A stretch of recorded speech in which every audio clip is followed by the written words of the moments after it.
today's headlines, signs point to Digong anointing BBM according to Baste. PCG, China ships in close call.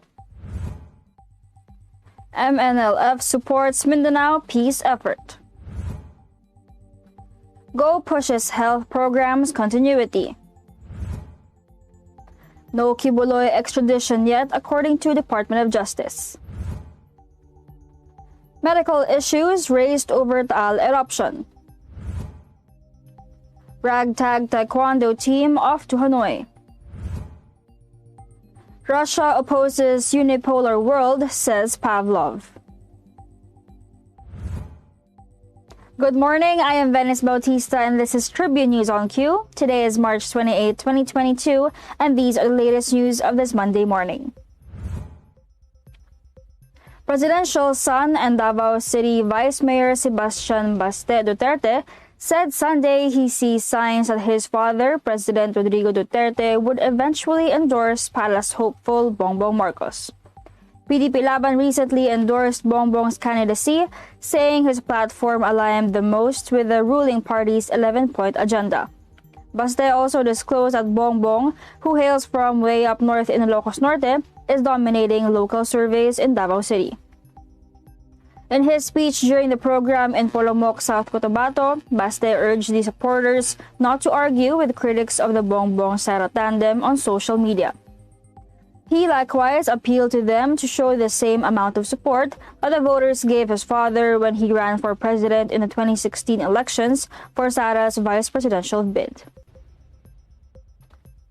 In other news, the Philippine Coast Guard or PCG confirmed on Sunday that one of its vessels nearly had a collision with its Chinese counterpart at the vicinity of Bajo de Masinloc. BRP Malabrigo had a close call with the Chinese Coast Guard or CCG vessel with bow number 3305 on March 2 after the latter maneuvered closely, the PCG said. The two vessels came within 21 yards of each other, with the PCG saying that the Chinese boat's move was in clear violation of the 1972 international regulations for preventing collisions at sea. It is otherwise known as Scarborough Shoal. Bajo de Masinloc is part of a territory being claimed by the Philippines and the People's Republic of China, among other nations. The Philippines considers the shoal as part of Zambales province. And this week, the PCG reported that about 45 Filipino fishing boats had been monitored at the shoal under its protective blanket. PCG Commandant Admiral Artemio Abu said the incident was the fourth reported close-distance maneuvering incident involving PCG and CCG vessels in the shoal. Moro National Liberation Front or MNLF chairperson Nur Misawari has vowed to continuously collaborate and support the peace efforts of the military and the national government that would yield to the attainment of lasting peace in Mindanao, particularly in the Bangsamoro region. Armed Forces of the Philippines Western Mindanao Command or AFP West MINCOM Commander Lieutenant General Alfredo Rosario Jr. yesterday said Misawari had assured him that the defunct MNLF will continue to assist the government in its peace effort in Mindanao. Rosario met Misawari at his residence in Davao City on Friday and discussed remedies to further improve the peace condition in Muslim-dominated areas in Mindanao, particularly in the Basilan, Sulu, and Tawi-Tawi or the Basulta province. According to Rosario, the former MNLF chairman stressed that the AFP and the MNLF have established a good working relationship that is anchored on the 1996 GRP-MNLF Final Peace Agreement. Misawari also acknowledged the implementation of the government's programs in the Bangsamoro, which include the formulation of the MNLF Transformation Roadmap spearheaded by Secretary Carito Galvez Jr., the Presidential Advisor on Peace, Reconciliation, and Unity. Currently, the Office of the Presidential Advisor on the Peace Process, in partnership with the Joint Task Force Sulu, is finalizing the implementing rules and regulations for the MNLF Transformation Roadmap. The roadmap includes all of the government's initiatives, projects, and other developmental activities, such as socioeconomic, community healing and reconciliation, and security and confidence building measures that will be implemented in the identified MNLF communities. Tribune News on Q will be back after these reminders.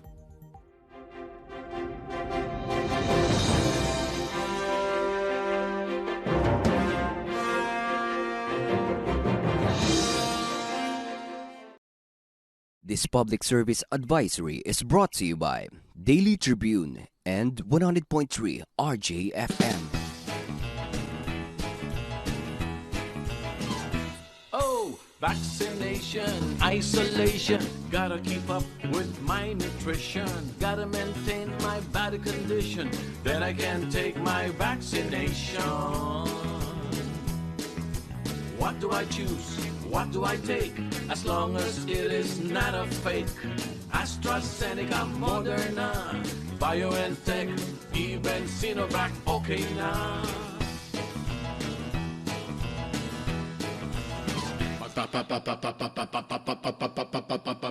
Babakuna ka ba? Babakuna ka ba? Babakuna ka ba? Babakuna ka ba? Babakuna ka ba? Babakuna ka ba? Vaccination for the nation, no more isolation. With vaccination,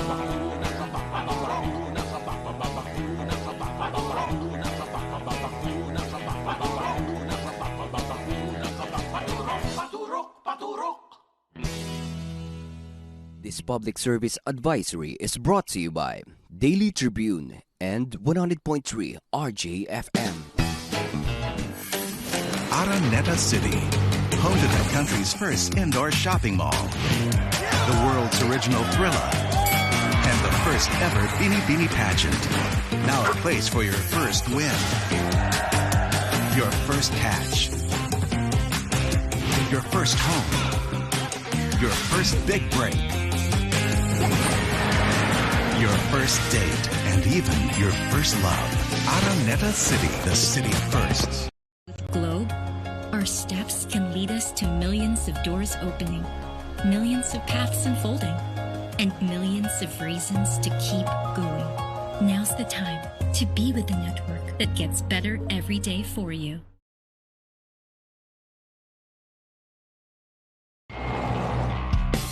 Every time I'm on the road, I can expect high performance from Phoenix Fuels. Now with Pulse technology, delivers enhanced power and acceleration to make every trip come alive.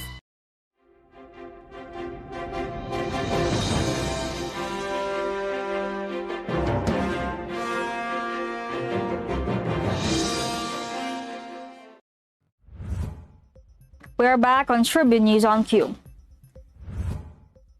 Senator Christopher Bongo expressed hope that the many legacies of President Rodrigo Duterte will be adopted by the next administration, including the Malasaka Centers, which now number 151 across the country.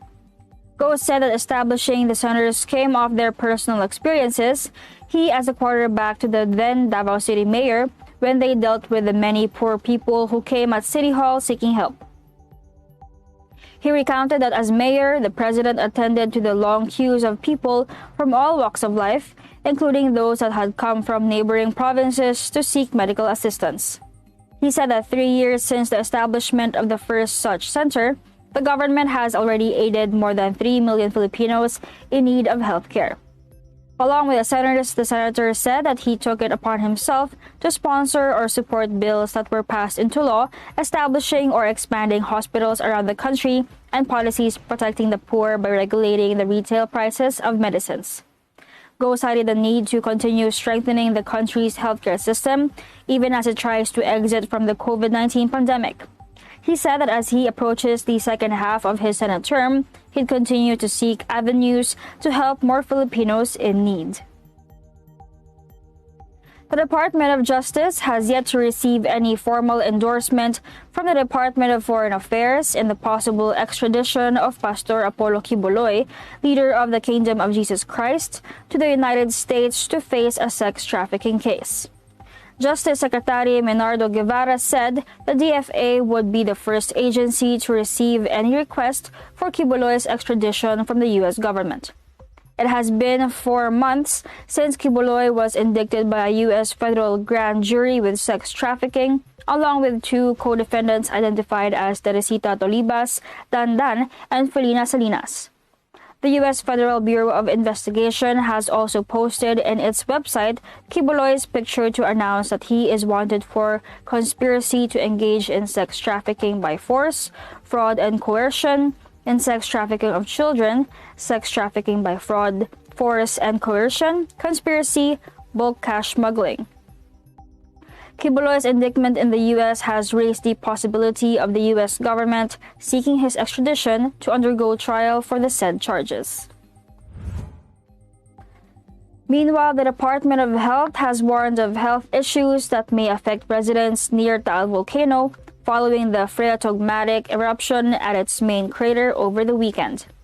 Alert Level 3 remained raised over Taal volcano after at least 2 similar eruptions were recorded early Sunday morning. About 900 families had been relocated away from danger zones, according to local authorities.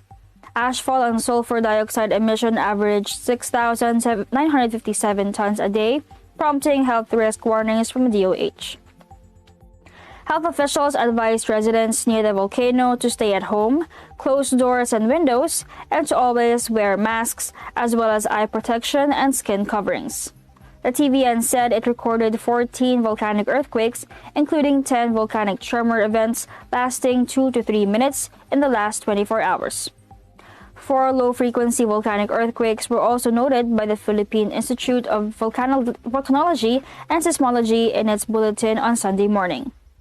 PVOX and TVN said the main crater activities were mainly the upwelling of hot volcanic fluids at Taal Lake. The latest volcanic activity brought about the possible hazards of pyroclastic density currents and volcanic tsunami should stronger eruptions subsequently occur. Tribune News on Q will be back. Stay with us.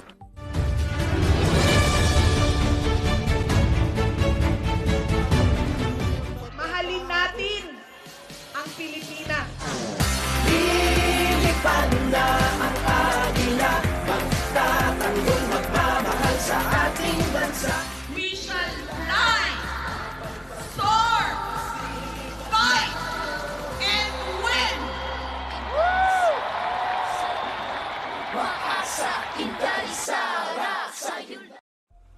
Ayon sa World Bank, tinatayang 4.8 hanggang 12.7 milyong toneladang plastik ang sumisira sa ating karagatan taon-taon. Halos 80% nito ang nanggagaling sa Asya. Sa buong mundo, ang Pilipinas ay itinuturing na pangatlong pinakamalaking nagdudulot ng polusyon sa karagatan. Ang nakalalasong kemikal mula sa plastik ay di lamang kumukontamina sa karagatan, ngunit pati na rin sa hanging nilalanghap at lupang ginagalawan natin.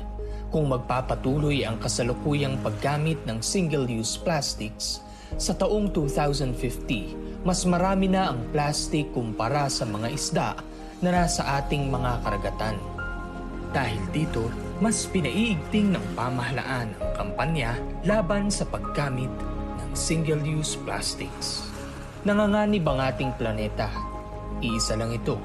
Lahat tayo ay dapat kumilos sa lalong madaling panahon upang pangalagaan ito. Tama na ang plastikan.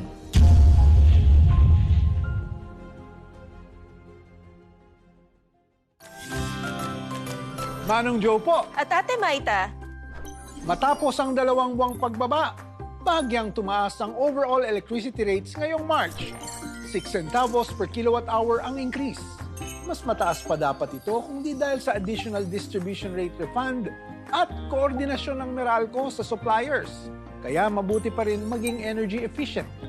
tama, lalo na pag tag-init. Opo, historically, tumataas ng 10 to 40% ang konsumo tuwing summer. Pag mainit, overworked ang cooling appliances. Kaya mas gumagamit ito ng kuryente. Kaya alamin ang konsumo ng anumang gadgets o appliance sa Meralco mobile app na may appliance calculator. I-type lang ang bill amount, piliin ang appliances at dalas ng paggamit. Makukompute na ang consumption. Kaya mababudget ang paggamit, pero enjoy pa rin. You have the power this summer! Iba ng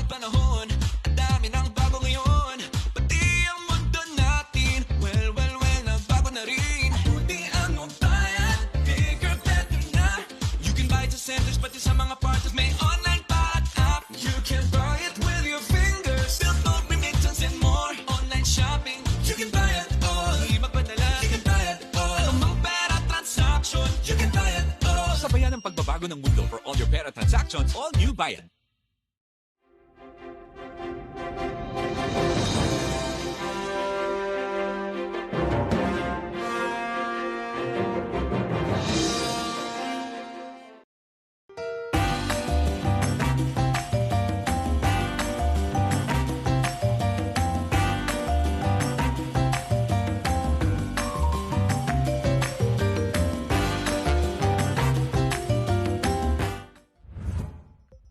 You are still watching Tribune News on Q.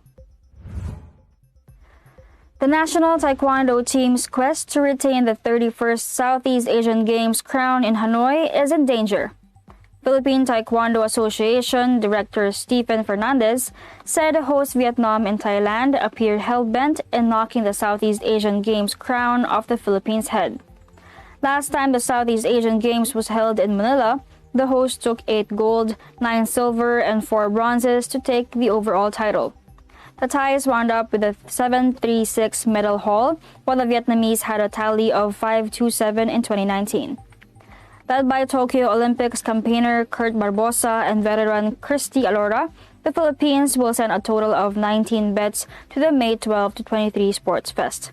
But not on the team are gold medalist Christopher Uy and Pauline Lopez, as she is recovering from COVID.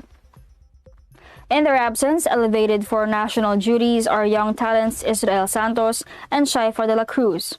Despite the grim outlook, Fernandez is not about to hand the crown on a silver platter. Russian ambassador to the Philippines, Marat Pavlov, maintained over the weekend that his country is interested in cooperating with all countries, particularly on an equal, mutually beneficial basis. Pavlov issued his statement during the webinar Ukraine-Russia Crisis, Untold Story, Impact on the Asia on the Philippines, hosted by think tank Integrated Development Studies Institute Philippines. Pavlov averred that the Russian approach to foreign policy in Asian countries is very positive. University of the Philippines professor Bobby Tuazon said the Russia-Ukraine crisis is somehow the end of the unipolar world, or a condition in which one state enjoys power without being challenged.